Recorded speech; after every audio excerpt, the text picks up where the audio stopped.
રામનવમીના પાવન અવસરે ઝઘડિયા તાલુકામાં મર્યાદા પુરુષોત્તમ ભગવાન શ્રી રામચંદ્રજીની ભવ્ય શોભાયાત્રા કાઢવામાં આવી હતી। ઝઘડિયા ખાતેના હનુમાન ફળિયાથી પ્રભુ શ્રી રામની શોભાયાત્રા ખૂબ ધામધૂમથી નીકળીને ઝઘડિયા 4 રસ્તા પહોંચી હતી, જ્યાં ભક્તોએ પુષ્પવર્ષાથી વધાવી લીધી હતી અને ત્યાંથી રતનપોર ગામે આવેલા પાતળિયા હનુમાન મંદિરે પહોંચી હતી। સમાપન કરવામાં આવ્યું હતું। ઝઘડિયા તાલુકાના રાજપાડી ખાતે પણ રામનવમીની ઉજવણી સાથે ભગવાન શ્રી રામની શોભાયાત્રા નીકળી હતી। આ શોભાયાત્રા શ્રીમતી ડીપી શાહ વિદ્યા મંદિર ખાતેથી વાજતે ગાતે જય જય શ્રી રામના જય ઘોષ સાથે નીકળી હતી, જેમાં મોટી સંખ્યામાં ભક્તો જોડાયા હતા અને જય શ્રી રામના જય ઘોષ સાથે સમગ્ર રાજપાડી પંથક ગુંજી ઉઠ્યું હતું।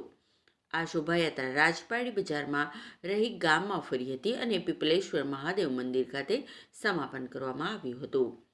પ્રકાશ ચૌહાણ, ટીપીએન ચેનલ, ઝઘડિયા। જય સિયારામ, જય સિયારામ।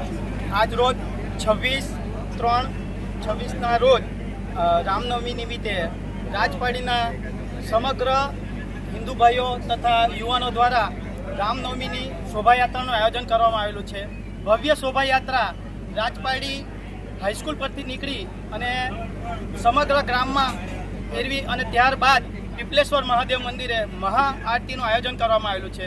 મહાઆરતી પૂર્ણ થયા બાદ સમગ્ર ગામ માટે ભંડારાનું આયોજન કરવામાં આવેલું છે।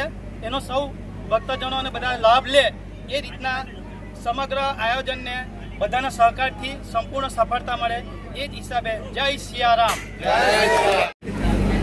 જય શ્રી રામ।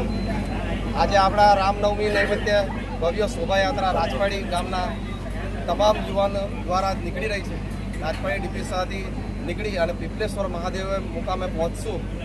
આ યાત્રામાં ખૂબ જ ઉત્સાહ આજે યુવાનોમાં દેખાઈ રહ્યો છે અને શાંતિપૂર્ણ રીતે ભાઈચારા રૂપે આપણે આ યાત્રા કાઢીશું અને પીપલેશ્વર મહાદેવ મંદિરે ભવ્ય આપણે પૂર્ણાહુતિ કરી અને આરતી કરી અને ત્યારબાદ મહાપ્રસાદની લાભ લઈ અને દરેક જણ છૂટા પડીશું। જય શ્રી રામ, જય શ્રી રામ।